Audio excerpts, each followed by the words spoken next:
Episode की शुरुआत में हमें हमारा मेन कैरेक्टर नागी दिखाया जाता है, जो कि ऑमलेट बना रहा होता है। तभी वहां पर नागी की बहन साची आती है। और गाइस, मैं आपको बता दूं कि साची नागी की असली बहन नहीं है। और जो नागी है वो जब पैदा हुआ था तभी उसके माँ बाप उससे बिछड़ गए थे। और जो साची के माँ बाप है वो नागी को बचपन से लेकर अब तक पाल रहे हैं। साची बोलती है, नागी क्या तुम मेरे लिए भी ऑमलेट बना सकते हो? मुझे बहुत भूख लगी है। नागी बोलता है, अगर तुम्हें बनाना है तो तुम खुद बना लो, मेरे पास इतना टाइम नहीं है। साची बोलती, तुम आखिरकार मुझसे से बात क्यों करते हो? इसलिए तुम कभी भी दोस्त नहीं बना पाते। फिर साची वहां से चली जाती है। तभी वहां पर साची की मॉम आती है। वो नागी से पूछती, क्या तुम्हें पता है कि मैंने अपने पैसे कहाँ रखे?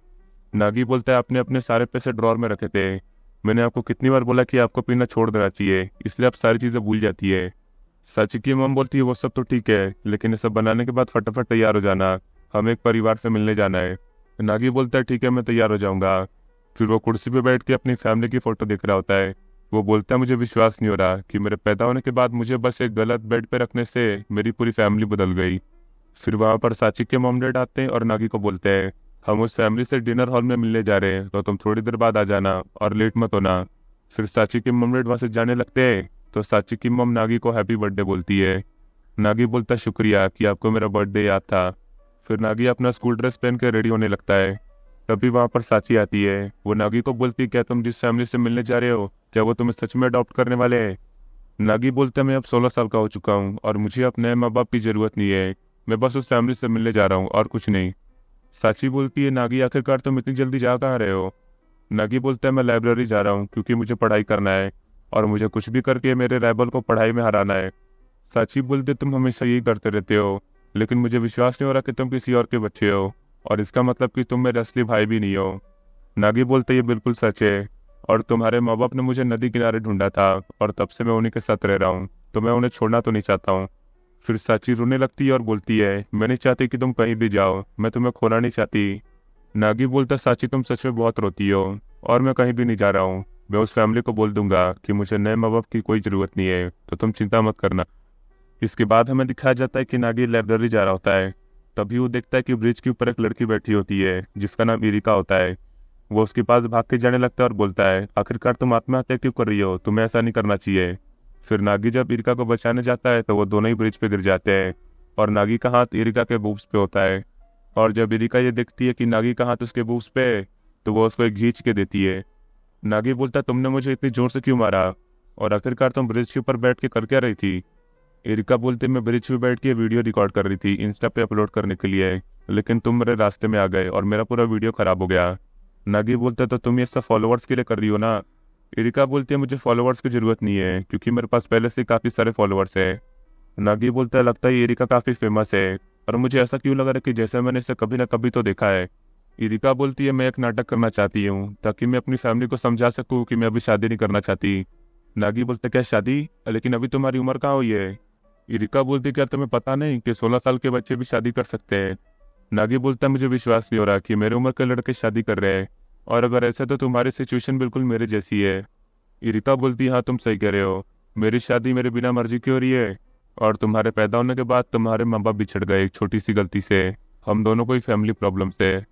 फिर इरिका नागी को अपना नाम बताती है और बोलती है कि मैं सेकंड ईयर में हूँ और मैं ऑर्पेचस गर्ल्स अकेडमी में पढ़ती हूँ। नागी बोलता, क्या इरिका? इसके बाद हमें नागी का एक फ्लैशबैक दिखाया जाता है जिसमें वो स्कूल में होता है और उसके सारे फ्रेंड्स इरिका के बारे में ही बात कर रहे होते हैं। वो लोग बोल रहे होते हैं कि इरिका सच में बहुत क्यूट है।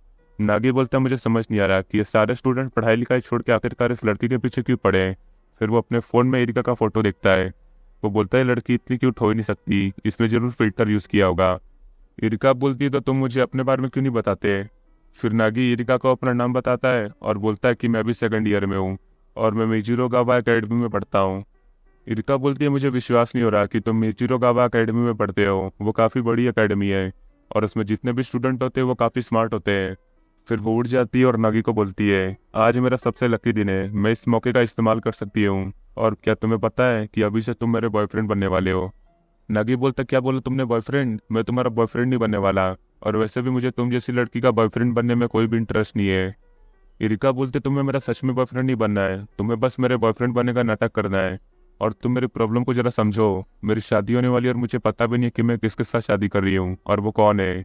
और मेरे पास इस नाटक के लिए एक बहुत अच्छा प्लान है। हम दोनों ऐसा नाटक करेंगे जैसे कि हम दोनों एक दूसरे से सच्चा प्यार करते हैं।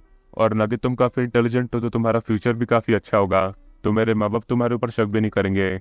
और जब मैं ये सब अपने मॉम डैड को बताऊंगी तो वो बोलेंगे अगर तुम्हारे पास एक बॉयफ्रेंड था तो तुमने हमें पहले क्यों नहीं बताया, और इससे मेरी शादी कैंसिल हो जाएगी।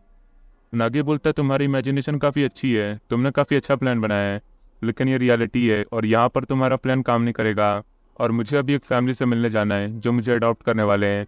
और तुम्हें अगर बॉयफ्रेंड चाहिए तो तुम किसी और को ढूंढ लो, मैं तो यहाँ से जा रहा हूँ। और फिर नागी वहाँ से जाने लगता है। तभी नागी के पास इरिका आती है और उसको एक फ़ोटो दिखाती है जिसमें नागी इरिका के बूब्स दबा रहा होता है। नागी बोलता है तुम मुझे ये सब क्या दिखा रही हो और तुमने ये फ़ोटो कब खींचा। इरिका बोलती है वो छोड़ो कि मैंने ये फ़ोटो कैसे खींचा, लेकिन तुम ये सोचो अगर मैंने ये फ़ोटो तुम्हारे एकेडमी के ग्रुप में डाल दिया तो तुम्हारा क्या होगा। नागी बोलता है प्लीज़ ये फ़ोटो एकेडमी के ग्रुप में मत डालना, वरना वो एकेडमी वाले मेरे पेरेंट्स को कॉन्टैक्ट करेंगे और इसकी वजह से मैंने पढ़ाई में जितनी मेहनत की है सारी बर्बाद हो जाएगी। इरिका बोलते तुम्हें इतना चिल्लाने की ज़रूरत नहीं है, मैं तुम्हारा फ़ोटो एकेडमी के ग्रुप में नहीं डालने वाली, बस तुम्हें मेरा बॉयफ्रेंड बनना है और कुछ नहीं। फिर नागी बेंच पे बैठ जाता है और इरिका को बोलता है तो ये बॉयफ्रेंड का नाटक करने के लिए मुझे करना क्या होगा। इरिका बोलती ये चीज़ तो सबको पता होती है कि बॉयफ्रेंड और गर्लफ्रेंड क्या करते हैं, क्या तुम्हें नहीं पता। नागी बोलता मुझे क्या पता हुआ कि गर्लफ्रेंड और बॉयफ्रेंड क्या करते हैं, मैंने तो अपनी पूरी ज़िंदगी पढ़ाई करते हुए बिता दी और मैं कभी भी किसी डेट पे नहीं गया हूँ। फिर इरिका नागी के पास आती है और उसके साथ फ़ोटो खींचने लगती है, लेकिन नागी फ़ोटो नहीं खिंचवाना चाहता है तो उनकी फ़ोटो काफ़ी अजीब आती है। इरिका बोलती क्या तुम्हें फ़ोटो खिंचाना नहीं आता, तुमने कितना बेकार पोस्ट किया है।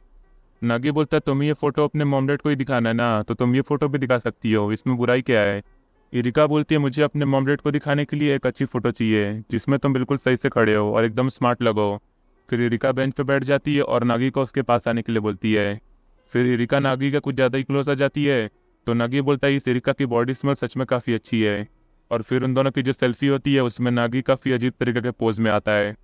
इरिका बोलती है नागी क्या तुमने अपनी ज़िंदगी में कभी भी सेल्फी नहीं ली है, क्या तुम ठीक से फ़ोटो नहीं खिंचा सकते। तभी इरिका नागी का हाथ पकड़ती है और उसको अपने साथ कपड़े खरीदने के लिए लेके चली जाती है। फिर हमें दिखाया जाता है कि वो दोनों एक दुकान में चले जाते हैं और नागी वहाँ पर काफ़ी सारे कपड़े पहन कर ट्राई करता है। इसके बाद वो दोनों एक एक कपड़ा फाइनल कर लेते हैं। इरिका बोलती है मैंने अपने फ्रेंड से सुना था कि सेम कपड़े पहनने से गर्लफ्रेंड और बॉयफ्रेंड और ज़्यादा प्यारे लगते हैं। नागी बोलता है इसमें प्यारी दिखने वाली कौन सी चीज़ है, हमने बस सेम कपड़े ही तो पहने हैं, और वैसे भी मुझे ऐसे कपड़े पहने अच्छे नहीं लगते।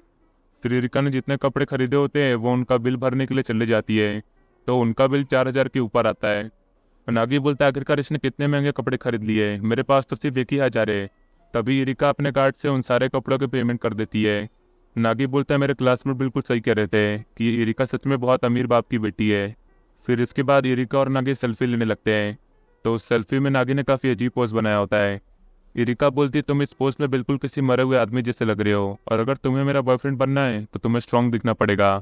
फिर इरिका वापस से एक सेल्फी खींचती है जिसमें नागिन ने बिल्कुल एक गैंगस्टर जैसा पोज किया होता है। फिर इरिका अपने कपड़े चेंज करने के लिए चली जाती है। नागी बोलता है इस इरिका ने जितने भी फोटो खींची है ये सब जाके ये अपने पेरेंट्स को ही दिखाने वाली है, तो इसने ये क्यों बोला कि अगर तुम्हें मेरा बॉयफ्रेंड बनना है तो तुम्हें स्ट्रांग दिखना पड़ेगा। मुझे ऐसा लग रहा है कि इस इरिका की फैमिली गुंडागर्दी का काम करती है। फिर इरिका वापस आ जाती है तो नागी बोलता है आखिरकार तुम्हारी फैमिली क्या काम करती है। इरिका बोलती है मेरी फैमिली होटल चलाती है। नागी बोलता है लगता है मैंने कुछ ज़्यादा ही सोच लिया। इरिका बोलती है जो फोटो हमने पहले खींची थी मैं वही फोटो अपने मॉम डैड को दिखाने वाली हूँ। मुझे नहीं लगता कि मेरे मॉम डैड को इससे फ़र्क पड़ता है कि मेरा बॉयफ्रेंड स्ट्रांग है या नहीं। और मुझे ऐसा लगता है कि एक असली फ़ोटो वही होती है जिसमें हम उस मोमेंट को फील कर पाते हैं जब हमने वो फ़ोटो खींचा था। और हमने जो फ़ोटो पहले खींची थी वो बिल्कुल नेचुरल थी, उसमें ना हमने कोई एक्टिंग की थी और ना हमने उसके लिए अलग से कपड़े पहने थे। और इसलिए मेरे जितने भी फ़ोटोज़ है मैं उनमें कोशिश करती हूँ कि कम से कम एडिट करूँ। नागी बोलता क्या तुमने अच्छे से सोच लिया कि तुम यही फ़ोटो अपने मॉम डैड को दिखाना चाहती हो, हमने और भी काफ़ी सारे फ़ोटोज़ खींचे हैं। इरिका बोलती ये फ़ोटो काफ़ी अच्छी और फनी भी है तो मैं यही सेंड करने वाली हूँ।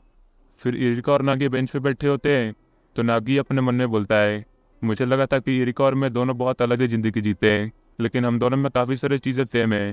तभी इरिका को उसकी मॉम का मैसेज आता है। उसकी मॉम बोलती है तुमने ये जो फोटो मुझे भेजा है वो काफ़ी फ़नी है, लेकिन अब ये सब छोड़ो और फटाफट घर आ जाओ। नागी बोलता दिन भर फोटो खिंचाने के बाद भी कुछ नहीं हुआ, तुम्हारी मॉम तो तुम्हारी शादी करवा के ही रहेंगी। इरिका बोलती है अब शादी कैंसिल करने का सिर्फ एक ही रास्ता है कि हम दोनों और ज़्यादा क्लोज आए, तुम समझ रहे हो ना कि मैं क्या बात कर रही हूँ। नागी बोलता है इन सब चीज़ों का ख्याल अपने दिमाग से निकाल दो, मैं तुम्हारे साथ ये सब नहीं करने वाला। तभी वहाँ पर कुछ स्टूडेंट्स आ जाते हैं, वो बोलते हैं तुमने बोला था कि तुम्हारे पास कोई भी बॉयफ्रेंड नहीं है, तो अभी तुम्हारे साथ ये कौन है। नागी बोलता है आखिरकार ये लोग कौन है, कि ये तुम्हारे दोस्त हैं? इरिका बोलती ये सब मेरे एकेडमी के बाजू वाले स्कूल के स्टूडेंट्स हैं, और मैंने इनके साथ एक दिन प्यार से बात क्या कर ली, ये लोग मेरे पीछे ही पड़ गए। तभी उन स्टूडेंट्स में से एक लड़का बोलता है आखिरकार तुम्हारे साथ ये लड़का कौन है? तो एरिका नागी को बोलती है तुम बस इन्हें इग्नोर करो, तुम्हें इनके साथ कुछ करने की जरूरत नहीं है। लेकिन नागी एरिका की बात अपनी सुनता है और उन सारे स्टूडेंट्स को जाके बोलता है कि मैं एरिका का बॉयफ्रेंड हूँ। एरिका बोलती है तुम्हें इन सबको ये बताने की क्या जरूरत थी कि तुम मेरे बॉयफ्रेंड हो, और अब तुम्हारी वजह से पूरे स्कूल को पता चल जाएगा कि मेरे पास एक बॉयफ्रेंड है। मुझे लगा नहीं था कि तुम इस टाइप के आदमी हो। तभी एक स्टूडेंट नागी को बुरा भला बोलने लगता है और उसको मारने के लिए आने लगता है, लेकिन अपने नागी भैया उसको सिर्फ एक ही पंच में लिटा देते हैं। नागी बोलता है अगर तुम तीनों मुझे एरिका के आसपास भी दिखे तो मैं तुम्हें छोड़ने नहीं वाला। फिर वो तीनों वहां से भाग के चले जाते हैं। एरिका बोलती है नागी तुम सच में काफी औसम हो, और तुम्हारी वजह से मुझे एक आइडिया मिला है।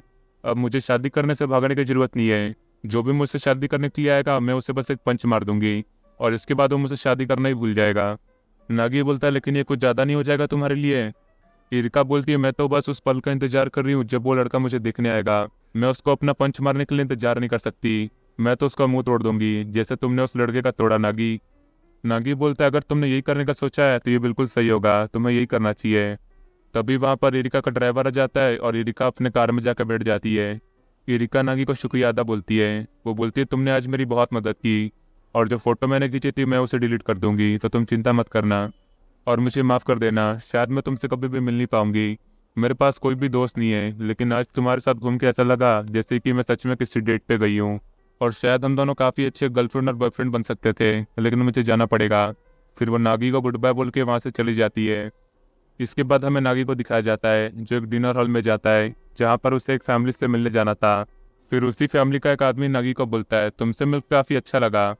साची की मॉम नागी को बोलती है आखिरकार तुम इतने देर तक कर क्या रहे थे? फिर उस फैमिली का आदमी बोलता है हमें लगा कि तुम यहाँ पर नहीं आने वाले हो, लेकिन आखिरकार तुम यहाँ पर आ ही गए, हमें तुम्हारी काफ़ी चिंता हो रही थी। फिर नागी जाके कुर्सी पे बैठ जाता है। फिर साची की मॉम बोलती है नागी मुझे माफ़ कर देना, हम तुमसे एक चीज़ छुपा रहे थे जो अभी तक हमने तुम्हें नहीं बताई है। साची के डैड बोलते हैं हाँ ये बिल्कुल सच है, हम दोनों और तुम्हारे माँ बाप ने इस चीज़ के ऊपर काफ़ी बात की। फिर जो लेडी नागी को अडॉप्ट करने वाली है वो बोलती है मैं अपने असली बच्चे की देखभाल और उसकी परवाह तो करती हूँ, लेकिन जिस बच्चे को मैं अडॉप्ट करने वाली हूँ मैं उसकी भी अच्छे से देखभाल करूंगी। साची की मम नागी को बोलती है तुम 16 साल के हो चुके हो ना? नागी बोलता है हाँ मैं 16 साल का हो चुका हूँ, तो क्या क्या मुझे शादी करनी पड़ेगी? साची की मम बोलती है नागी तुम बिल्कुल सही समझे, जिस फैमिली से हम मिलने आए हैं अगर तुम उनकी बेटी से शादी कर लो तो तुम दोनों ही बिल्कुल हमारे असली बच्चों की तरह हो जाओगे। नागी बोलता है आखिरकार ये सब आप किस चीज़ के बारे में बात कर रहे हैं?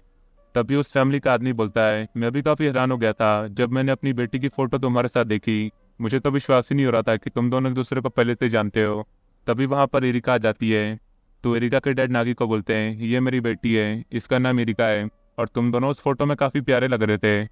फिर नागी एरिका से दूर जाने लगता है। वो बोलता है प्लीज़ मुझे छोड़ दो, मुझे तुम्हारा पंच खाने का कोई भी शौक नहीं है। एरिका बोलती है लेकिन मैंने अपने आप को प्रॉमिस किया था कि जो भी मुझसे शादी करने आएगा मैं उसे एक पंच तो जरूर मारूंगी, और मैं अपने प्रॉमिस से पीछे नहीं मुड़ सकती। और फिर एरिका नागी को एक घींच के पंच मारती है। इसके बाद हमें दिखाया जाता है कि नागी अपने एकेडमी जा रहा होता है। तभी एक लड़के जिसका नाम हीरो होता है वो नागी से आकर टकरा जाती है।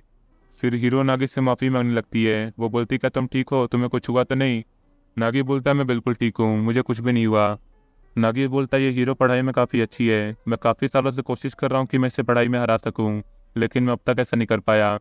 फिर नागी जोर से हीरो का नाम चिल्लाता है और उसे बोलता है मैं इस बार तुम्हें पढ़ाई में हरा के रहूंगा। हीरो बोलते हैं मुझे समझ नहीं आया, आखिरकार तुम कौन हो?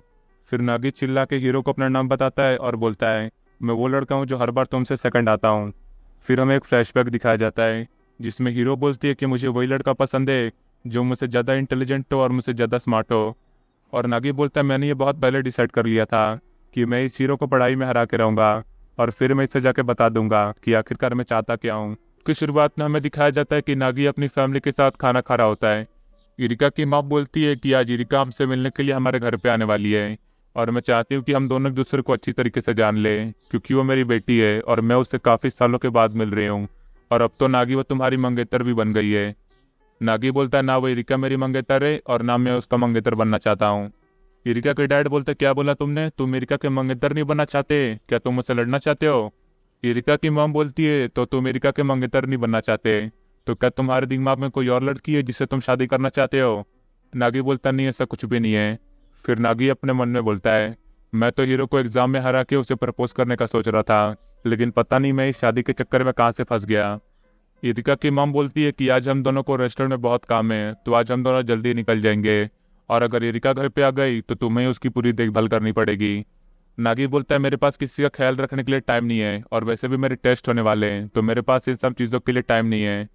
इरिका की मॉम बोलती है, एक दिन पढ़ाई ना करने से तुम्हारा कुछ बिगड़ नहीं जाएगा, तो चुपचाप आज इरिका का ख्याल रखना। फिर इरिका के मॉम डैड वहां से चले जाते हैं। नागी बोलता है, मुझे समझ नहीं आ रहा कि आखिरकार ये इरिका मेरे घर पे क्यों आना चाहती है। तभी नागी को इरिका की बात याद आती है कि इरिका ने बोला था कि हम दोनों अच्छे गर्लफ्रेंड और बॉयफ्रेंड बन सकते हैं। तो नागी बोलता है, मुझे समझ में आ रहा है कि तब वो क्या कहना चाहती थी, तो वो सच में मुझसे शादी करने का प्लान बना रही थी। फिर नागी जाके अपना स्कूल ड्रेस पहनने लगता है। वो बोलता है, मेरे पास सिर्फ आज का ही चांस है इरिका को सब कुछ बता देने का। आज मैं उसे कुछ भी करके बता दूंगा कि मैं उसे शादी नहीं करना चाहता। तभी वहां पर साची आ जाती है। नागी बोलता है, तुमने कुछ सुना तो नहीं। साची बोलती है, मैंने कुछ भी नहीं सुना, और मुझे मॉम डैड से पता चला कि इरिका यहाँ पर आने वाली है। नागी बोलता है, तुम बिल्कुल सही कह रही हो, इरिका आज हमारे घर आने वाली है। साची बोलती है, मैं सोच रही थी कि इरिका काफी अमीर फैमिली से है, और वो एक सोशल मीडिया सेलिब्रिटी भी है, लेकिन हम इरिका के जितने अमीर और फेमस नहीं है कि अब हमारी फैमिली में एडजस्ट हो पाएगी। नागी बोलता है, साची तुम्हें इरिका के बारे में सब बोलना नहीं चाहिए, और वैसे भी इरिका तुम्हारी सगी बहन है। तभी साची नागी को कुछ फेंक के मारती है। वो बोलती है, मैं एरिका के बारे में कुछ भी नहीं सुनना चाहती। नागी बोलता है, आखिरकार तुम्हें एरिका से क्या प्रॉब्लम है, और इससे बातें करना तुम ही ने मुझसे शुरू किया था। साची बोलती है, मुझे इससे फर्क नहीं पड़ता। फिर वो वहां से चली जाती है। इसके बाद नागी वैक्यूम क्लीनर से अपना घर साफ करने लगता है। वो बोलता है, आखिरकार ये इरिका रह कहाँ गई, काफी देर हो गई है। फिर वो अपने घर के दरवाजे की तरफ जाने लगता है। वो बोलता है, मुझे लग रहा है कि वो रास्ता भटक गई है, शायद मुझे उसे लेने जाना चाहिए। नागी जैसे ही अपने घर का दरवाजा खुलता है, इरिका उसके घर के बाहर ही बैठी होती है। इरिका बोलती है, तुम लेट हो गए हो, इतने देर से तुम कर क्या रहे थे। नागी बोलता है, तुम मेरी छोड़ो, आखिरकार तुम यहाँ पर बैठ के क्या कर रही हो। इरिका बोलती है, मैं इतनी देर से यहाँ पर बैठ के तुम्हारा इंतजार कर रही हूँ, लेकिन तुम के दरवाजा खोलने का नाम ही नहीं ले रहे हो। नागी बोलता है, क्या तुम पागल हो, मेरे घर में बेल भी लगी है, तुम उसे भी बजा सकती थी। इरिका बोलती है, माफ करना, मुझे मालूम नहीं था, और क्या तुम घर में अकेले हो। नागी बोलता है, मॉम डैड सुबह ही रेस्टोरेंट में काम करने के लिए निकल गए, और शायद साची भी उनकी मदद करने के लिए गई है, तो मैं घर पे अकेला ही हूँ। फिर वो इरिका को घर के अंदर आने के लिए बोलता है।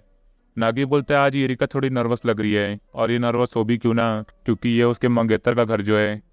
फिर हमें दिखाया जाता है कि इरिका और नागी दोनों घर के अंदर आ जाते हैं। नागी बोलता है, इरिका तुम जहाँ चाहे वहां पर आराम से बैठ सकती हो।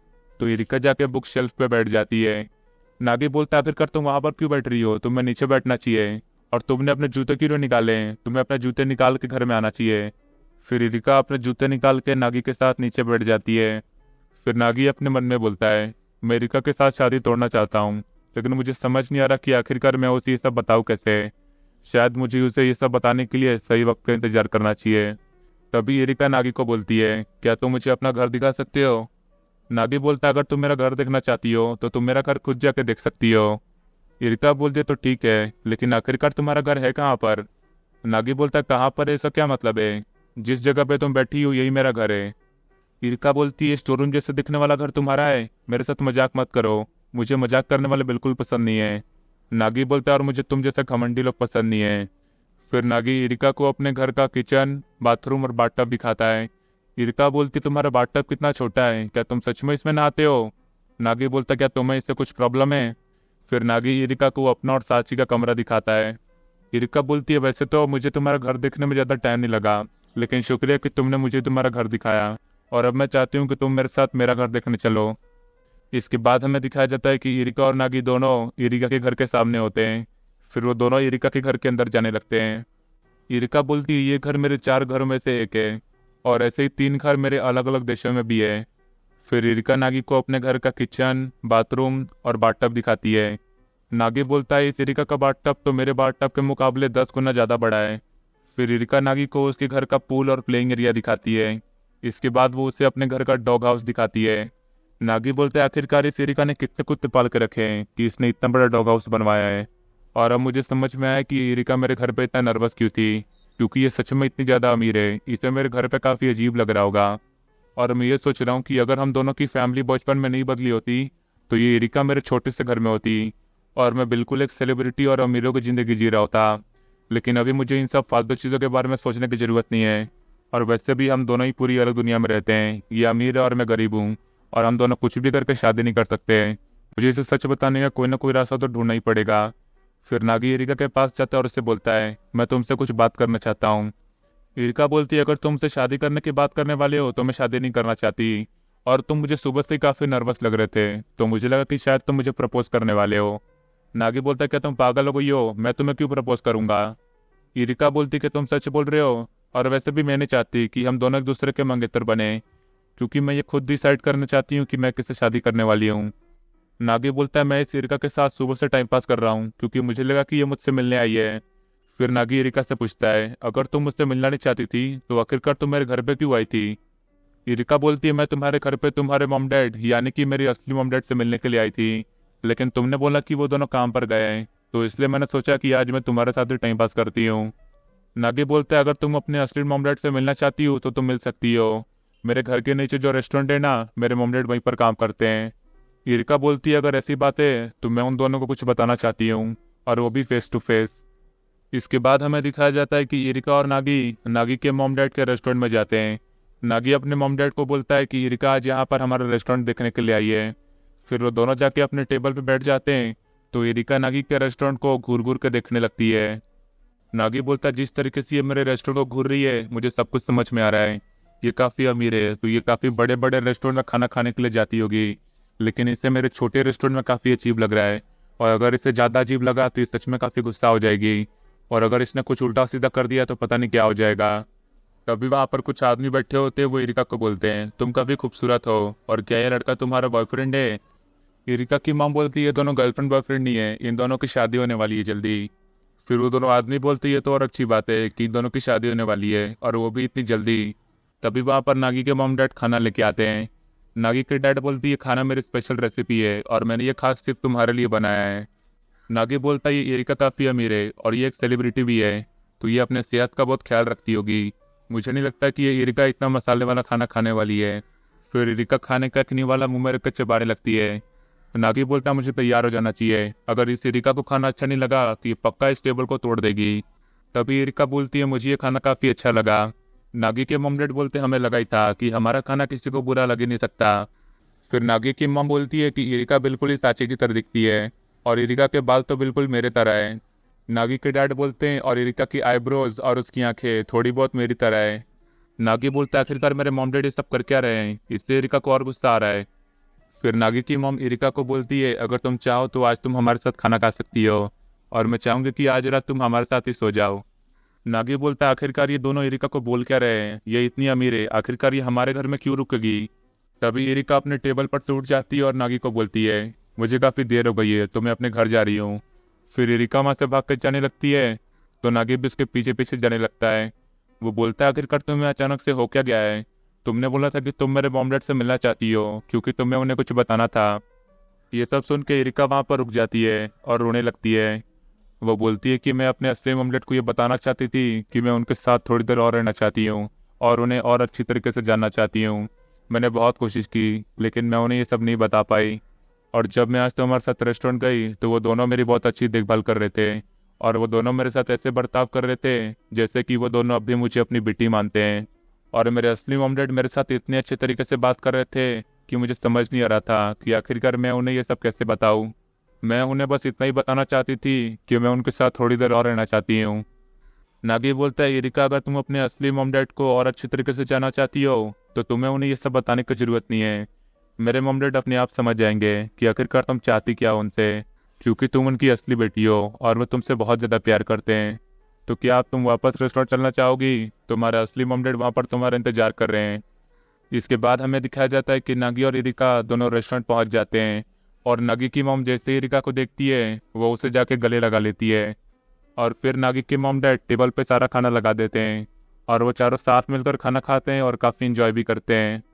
फिर इसके बाद हमें दिखाया जाता है कि वो चारों रेस्टोरेंट के बाहर होते हैं। नागी की मॉम बोलती है, एरिका तुम काफ़ी जल्दी घर जा रही हो, अगर तुम चाहो तो आज रात तुम यहीं पर रुक सकती हो।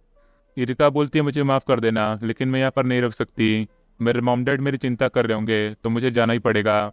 नागी के डैड बोलते, लेकिन एरिका अभी काफ़ी रात हो रही है, तुम अकेले कैसे जाओगी।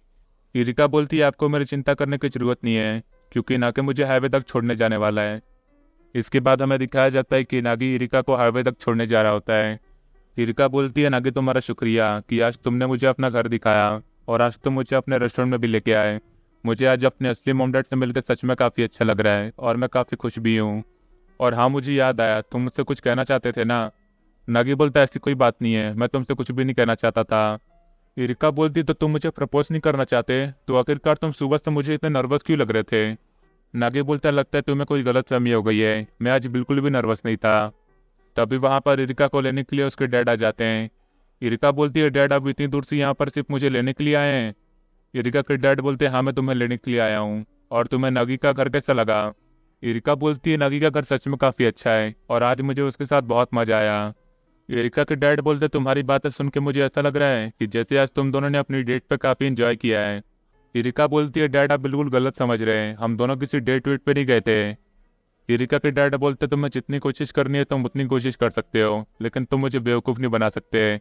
मुझे पता है कि तुम दोनों डेट पे गए थे और अब तुम दोनों फटाफट के कार में बैठ जाओ, मैं तुम दोनों को कुछ दिखाना चाहता हूँ। इसके बाद हमें दिखाया जाता है कि वो तीनों घर के सामने आके रुक जाते हैं और उस घर के नेम प्लेट के ऊपर इरिका के नाम के साथ नागी का सरनेम होता है।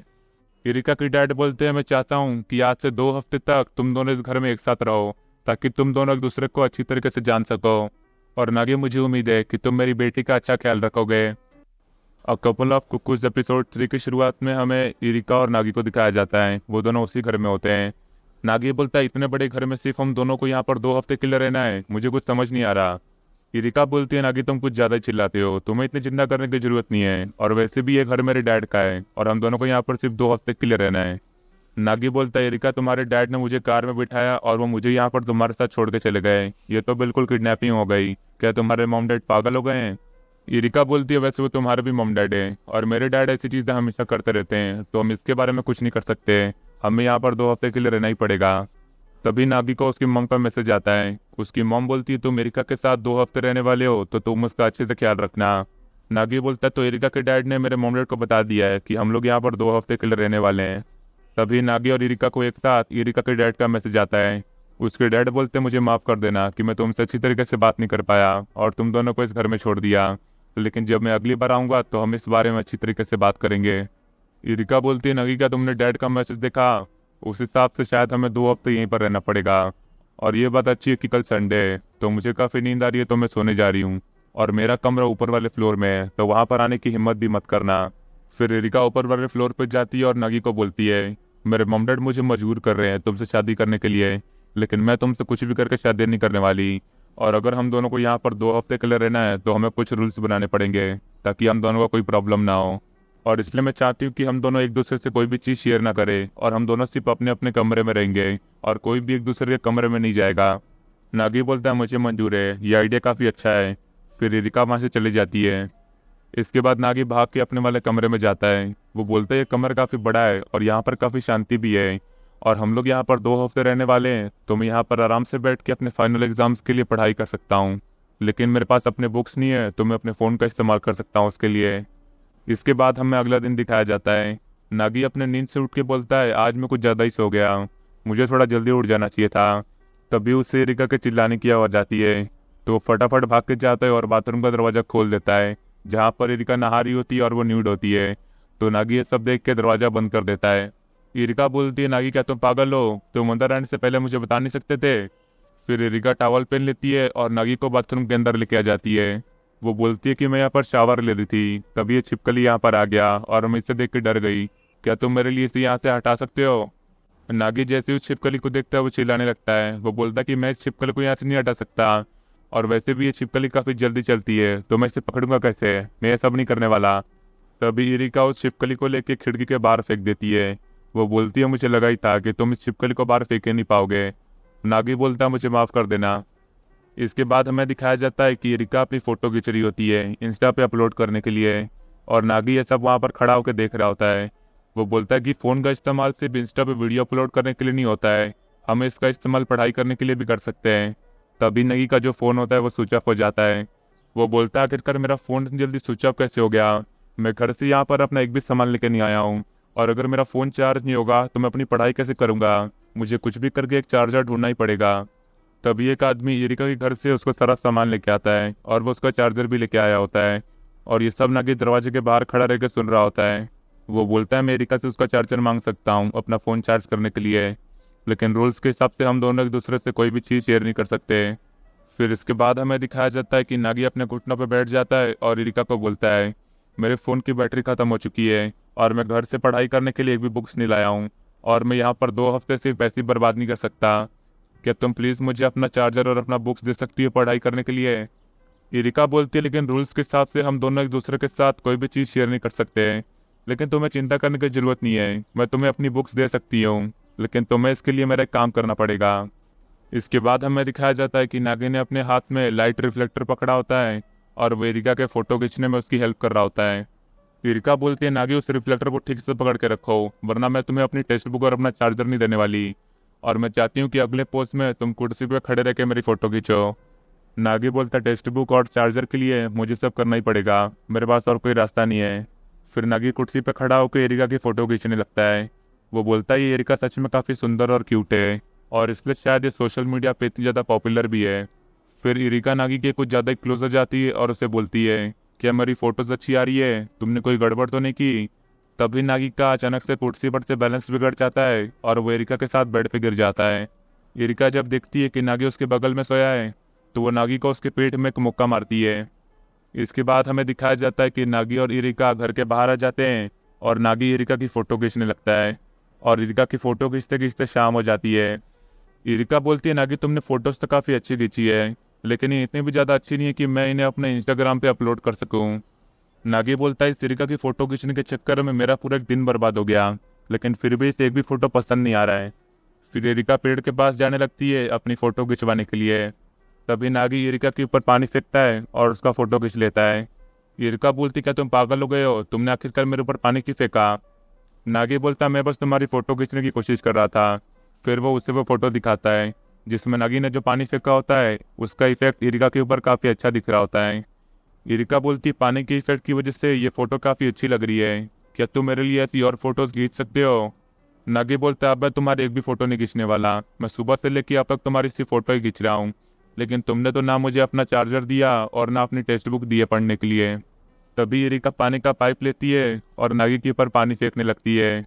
तो नागी भी पानी का पाइप लेकर इरिका के ऊपर पानी फेंकने लगता है और वो दोनों ऐसे ही पानी से काफ़ी देर तक खेलते हैं। इसके बाद हमें दिखाया जाता है कि वो दोनों घर के अंदर आ जाते हैं और नागी अपने बाल सुखा रहा होता है। वो बोलता है मुझे समझ नहीं आ रहा कि आखिरकार मैंने इस इरिका के साथ पानी में खेला ही क्यों। इरिका बोलती है वो पानी के इफेक्ट वाला फोटो सच में काफ़ी अच्छा था और वो मेरे इंस्टाग्राम पे पॉपुलर भी हो गया है, और जैसा कि तुमने मुझे बोला था मैंने वैसे ही अपना चार्जर और अपने टेक्स्ट बुक्स तुम्हारे घर के सामने रखवा दिए हैं। लेकिन नागी आखिरकार तुम पढ़ाई के लिए इतना सीरियस क्यों हो और तुम इतना पढ़ना क्यों चाहते हो? नागी बोलता है इस चीज़ के बारे में मुझे भी ठीक से नहीं पता, लेकिन शायद मेरे ज़्यादा पढ़ाई करने से और मेरे ज़्यादा मार्क्स आने से मेरे पेरेंट्स को काफ़ी अच्छा लगता है, शायद इसलिए मैं ये सब कर रहा हूँ। लेकिन आखिरकार इरिका तुम इतनी ज़्यादा फोटोज इंस्टाग्राम और सोशल मीडिया पे अपलोड क्यों करती हो? क्या तुम फेमस होना चाहती हो या फिर कुछ और? इरिका बोलती है नागी तुम्हें पता भी है इंटरनेट क्या होता है? इंटरनेट पूरी दुनिया भर के लोगों को एक साथ जोड़े रखता है। नागी बोलता है मुझे इंटरनेट के बारे में इतना पता है, लेकिन आखिरकार तुम सोशल मीडिया पे इतनी फेमस क्यों होना चाहती हो? इरिका बोलती है मैं इसलिए फेमस होना चाहती हूँ क्योंकि कोई है जिसे मैं कुछ बताना चाहती हूँ और मैं उसे सिर्फ फेमस होने के बाद ही ये बता सकती हूँ, लेकिन ये एक सिगरेट है तो मैं तुम्हें इसके बारे में कुछ नहीं बता सकती। तभी उन दोनों को काफ़ी ज़ोर से भूख लगती है। इसके बाद हमें दिखाया जाता है कि नागी इरिका के लिए खाना बना के लाता है। वो बोलता है कि ये सब मैंने बनाना अपनी मॉम से सीखा है। इरिका बोलती तुमने खाना काफ़ी अच्छा बनाया है, लेकिन तुम्हारी फैमिली ने जो तुम्हारा सामान भेजा है तुमने अभी तक उसे खोल के क्यों नहीं देखा है? वो तुम्हारे कमरे के बाहर कब से पड़ा हुआ है। नागी बोलता है इसका मतलब मेरे बुक्स और मेरे चार्जर कब से मेरे कमरे के बाहर पड़े थे, लेकिन तुमने अभी तक मुझे बताया क्यों नहीं? इसके बाद हमें अगला दिन दिखाया जाता है नागी अपने स्कूल जा रहा होता है और सारे स्टूडेंट्स नागी के बारे में ही बात कर रहे होते हैं, क्योंकि उस दिन नागी ने हीरो को फाइनल एग्जाम में फर्स्ट आने का चैलेंज किया था। नागी बोलता है इस फाइनल एग्जाम में मेरी पूरी जिंदगी अटकी पड़ी है, अगर मैं फर्स्ट आके हीरो को हरा दूँ और उसे प्रपोज करके अपनी गर्लफ्रेंड बना लूँ तो मेरे पेरेंट्स इरिका के साथ मेरी शादी कैंसिल करा देंगे। फिर नागी अपने जूते रखने जा ही रहा होता है तभी उसे वहाँ पर एक लेटर मिलता है। वो जब लेटर पे नाम पढ़ता है तो वो लेटर उसे हीरो ने भेजा होता है। उस लेटर में हीरो बोलती है कि मुझे तुम्हें कुछ बताना है, क्या तुम मुझे स्कूल खत्म होने के बाद स्कूल के टेरेस पे मिल सकते हो? लेकिन नागी उस लेटर को इतना सीरियसली नहीं लेता है क्योंकि उसे लग रहा होता है कि कोई उसके साथ बस मजाक कर रहा है। तभी वहाँ पर हीरो आती है। वो उससे बात करने की कोशिश करती है लेकिन वैसा नहीं कर पाती, तो वो वहाँ से चली जाती है। फिर क्लास के अंदर भी हीरो नागी की तरफ ही देख रही होती है। इसके बाद हमें दिखाया जाता है कि लंच टाइम हो गया होता है, तो नागी अपना खाना खा रहा होता है। तभी वहाँ पर नागी के 3 क्लासमेट्स आ जाते हैं। वो तीनों बोलते हैं, नागी तुम्हारे अंदर सच में काफ़ी हिम्मत है। तुमने हीरो को फाइनल एग्जाम्स के लिए चैलेंज कर दिया है कि तुम उसकी जगह भी फर्स्ट आ जाओगे, लेकिन ये करना काफ़ी मुश्किल है। हम भी देखते कि आखिरकार तुम कितनी पढ़ाई कर सकते हो फर्स्ट आने के लिए। नागी अपने क्लासमेट्स को बोलता है, तुम्हें मेरी चिंता करने की जरूरत नहीं है। इस टेस्ट में मैं ही फर्स्ट आने वाला हूँ और फाइनल एग्जाम्स में भी मैं ही फर्स्ट आऊँगा। फिर नागी हीरो के बारे में सोचने लगता है। वो बोलता है कि हीरो पढ़ाई में काफ़ी अच्छी है और वो हर बार एग्जाम्स में फर्स्ट आती है, और जब भी उसके पास कोई मदद मांगने के लिए आता है तो वो हमेशा उसकी मदद करती है। और तो वो स्पोर्ट्स में भी काफ़ी अच्छी है और वो काफ़ी कॉन्फिडेंस भी है। और ऐसा हो ही नहीं सकता कि हीरो जैसी लड़की मुझसे बात करे और मुझे आगे प्रपोज करे। फिर नागी जब वो लेटर वापस देखता है तो उसके ऊपर जो हैंड राइटिंग होती है वो काफ़ी ख़राब होती है। वो बोलता है, जो भी मेरे साथ मजाक करना चाहता है उसकी राइटिंग सच में काफ़ी बेकार है। फिर वो उस लेटर को कचरे के डब्बे में फेंक देता है। फिर इसके बाद हमें क्लास का सीन दिखाया जाता है। नागी जब अपना रिजल्ट लेने के लिए जाता है तो उसके क्लास टीचर बोलते हैं, नागी तुम इस बार टेस्ट में फर्स्ट आए हो। और ये सब देख के वहाँ पर जितने भी स्टूडेंट्स होते हैं वो हैरान हो जाते हैं कि इस बार हीरो की जगह पे नागी फर्स्ट आ गया टेस्ट में। नागी बोलता है, तो वो लेटर मुझे सच में हीरो ने भेजा था। वो जानती थी कि वो इस बार एग्जाम में फर्स्ट नहीं आ पाएगी, तो इसलिए वो मुझसे बात करना चाहती थी। फिर नागी भाग के जाता है और उस कचरे के डब्बे में वो लेटर ढूंढने लगता है, तो उसे वो मिल जाता है। फिर हमें दिखाया जाता है कि स्कूल खत्म होने के बाद हीरो स्कूल के टेरिस पे जाती है, तो वहां पर नागी भी होता है। हीरो बोलती है, नागी तुम काफी हैरान हो गए होगे इस लेटर के मिलने के बाद, और पूरा स्कूल हम दोनों के ही बारे में बात कर रहा है कि कौन फर्स्ट आएगा और कौन सेकेंड। तो मुझे लगा कि शायद आज तुम टेरेस पे नहीं आओगे। नागी बोलता, तो ये लेटर सच में तुमने ही मुझे भेजा था? मुझे लगा कि शायद कोई मेरे साथ मजाक करने की कोशिश कर रहा है, इसलिए मैंने इस पर इतना ध्यान नहीं दिया। हीरो बोलती है, मुझे माफ़ कर देना, मेरी हैंडराइटिंग थोड़ी ख़राब है, और मेरी हैंडराइटिंग ख़राब होने की वजह से ही मैं एग्ज़ाम में जल्दी नहीं लिख पाती और मुझे पेपर देने में काफ़ी टाइम लगता है, और इसलिए इस बार इस टेस्ट में मैं सेकंड आई हूँ। फिर हीरो नागी को कुछ बताने की कोशिश करती है, लेकिन वो उसे बताने में काफ़ी शर्मा रही होती है। तो नागी हीरो को शांत होने के लिए बोलता है और उसे आराम से बताने के लिए बोलता है। तो हीरो बोलती, चाहे कुछ भी हो जाए नागी, मैं तुमसे नहीं हारने वाली, और इस बार जो फाइनल एग्जाम होने वाला है उसमें सिर्फ मैं ही फर्स्ट आऊंगी। और सिर्फ एग्जाम्स क्या, स्कूल के अंदर जितने भी एक्टिविटीज़ और जितने भी कॉम्पिटिशन्स होने वाले हैं मैं उन सब में फर्स्ट आऊंगी, क्योंकि मैं तुमसे नहीं हारना चाहती। फिर हीरो वहाँ से चली जाती है। नागी बोलता है, मुझे लगा कि ये हीरो मुझे प्रपोज करने वाली है, लेकिन इसने जो भी बोला ये सच में काफ़ी कूल लग रही थी, और अब इसके इतना सब कुछ बोलने के बाद मुझे कुछ भी करके फाइनल एग्जाम में फर्स्ट आना पड़ेगा। इसके बाद हमें दिखाया जाता है कि नागी अपने घर में होता है। वो जब अपना टेम्परेचर चेक करता है तो उससे हल्का बुखार हो गया होता है, लेकिन फिर भी नागी अपने कमरे में जाता है और अपने एग्जाम्स के लिए पढ़ाई करने लगता है। तभी एरिका वहां पर आके नागी के रूम का दरवाजा ठोकने लगती है। नागी जैसे ही दरवाजा खोलता है तो वो देखता है कि एरिका ने डॉक्टर की ड्रेस पहनी होती है। वो बोलती है कि मुझे पता है तुम्हें बुखार है और इसलिए मैं यहाँ पर तुम्हारा इलाज करने के लिए आई हूँ। तो नागी वो दरवाजा बंद कर देता है और एरिका को वहां से जाने के लिए बोलता है। एरिका बोलती है, मैं यहाँ से क्यों जाऊँ, मैं तुम्हारी डॉक्टर हूँ और मुझे तुम्हारा इलाज करना ही पड़ेगा।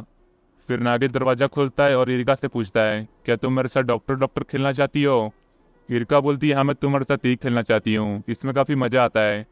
ये सब सुनने के बाद नागी एरिका को अपने कमरे से दूर करता है और अपने कमरे के अंदर जाके पढ़ाई करने लगता है। वो बोलता है कि इस एरिका के जाने के बाद थोड़ी तो शांति मिली, मुझे अपने पढ़ाई पर ध्यान देना चाहिए।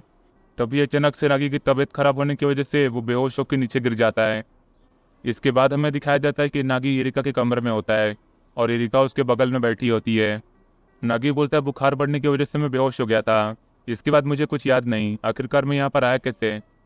एरिका बोलती है, जब मैं अपने कमरे की तरफ जा रही थी तभी मुझे तुम्हारे कमरे की तरफ से आवाज़ आई, और जब मैं वहाँ पर गई तब तुम जमीन पर नीचे गिरे हुए थे।